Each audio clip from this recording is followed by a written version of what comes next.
अस्सलाम वालेकुम या अली मदद। मां एडवोकेट सलमा मुश्ताक भुट्टो लाड़काने खां मूंखे ख़बर पई त डोकरी जे हिकिड़े इलाइक़े में हिकिड़ी नंढड़ी जेका 5 सालनि जी आहे उन सां रेप थियो आहे। मां हिते पहुती आहे उन नंढड़ी वटि। तव्हां उन अदड़ी जी कंडीशन ॾिसो जेका हिन वक़्तु खट ते पई आहे। शर्म अचणु घुरिजे असांजे हद जे जेके ऐसे शोज़ आहिनि जेके इन वक़्तु मासूम ॿार जी FIR वठण लाइ तयारु कोन्हे। जेको चए थो जेसीं ताईं मेडिकल ॿुधाईंदी नंढड़ी ॾिसो हे नंढड़ी हिमल हिन वेचारी न्याणीअ सां कहिड़ी हालत आहे। हिन मासूम सां रेप थियो आहे ऐं रेप करण वारा जेका आहिनि रवायती जेको हिकिड़ो असां वटि हलंदो आयो आहे सिंध में त घर कारी करे भॼी वेंदा आहिनि। पोइ पुलिस प्रेशराइज़ कंदी आहे ठा कयो। हे मजबूर माउ पीअनि तां हिननि जी बेवसी हिन पीउ जे अखियुनि में पाणी ॿुधाए थो त अॼु बि जेके सिंध में इहे वाक़िया थियनि था हिननि जे पोयां कंहिंजा हथ आहिनि। हीअ नंढड़ी हिन वक़्तु मां सिंध वासियुनि खे हथ ॿधी थी कयां। जीअं अलीशबा केस में असां तव्हां सभु हिकु थिया आहियूं उतो ॿाहिरि उतो निकिरो ॿाहिरि हिन मासूम जे लाइ कम अज़ कम पंहिंजे फेसबुक स्टेटस ताईं आवाज़ु बुलंद कयो। हे नंढड़ी हिन वक़्तु तव्हांजी मुंतज़िर हिन मासूम ॿार खे ॾिसो। हे नंढड़ी बस छा असां अहिड़नि दरिंदनि जे भउ खां पंहिंजा ॿार बंदि करे छॾियूं। पुलिस चए थी जेसीं ताईं मेडिकल रिपोर्ट अची चुकी आहे। डॉक्टर चए थी त बेबी सां रेप थियो आहे।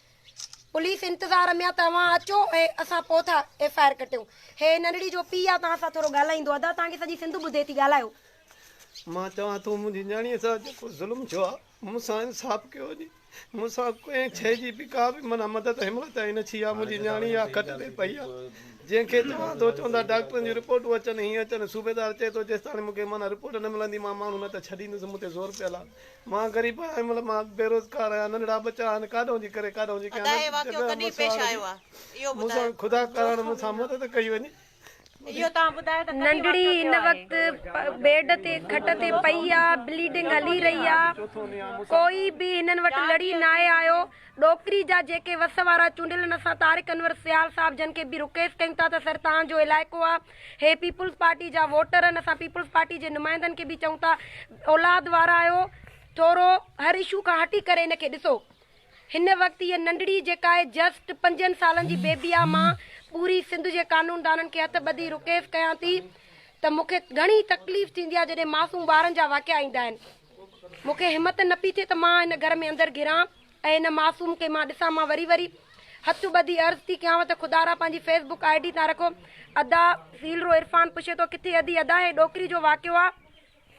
जेके बि मुंहिंजा ॿाहिरि ॾिसनि था वीडियो खे शेयर कयो। अदा इमरान भट्टी हे डोकरी जो वाक़ियो आहे। नंढड़ी 5 सालनि जी आहे। नंढड़ी खे तव्हां ॾिसी सघो था।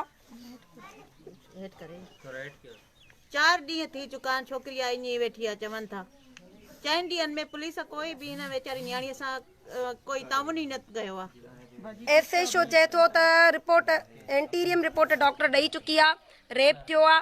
मां सिंधी भाइरनि गैरतमंद सिंधी भाइरनि खे अर्ज़ु कयां थी एडवोकेट सोबिया मल्हादी अवां नवाब शाह जो तमामु वॾो नालो आयो। हिन न्याणी लाइ आवाज़ु उथारियो।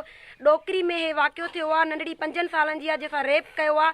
हिकिड़ो भरिसां किराने शॉप में सैयद आहे चवनि था उन रेप कयो आहे। पर सॉरी टू से ज़ानीअ जो को बि मज़हब या कंहिं बि ज़ात सां तालुक़ु न आहे। हिन वक़्तु उहो माण्हू सिर्फ़ु रेबेस्ट आहे ऐं क्रिमिनल आहे। अदा मुख्तियार मुगेरी बिल्कुलु महिरबानी करे हिन न्याणी लाइ आवाज़ु उथारियो।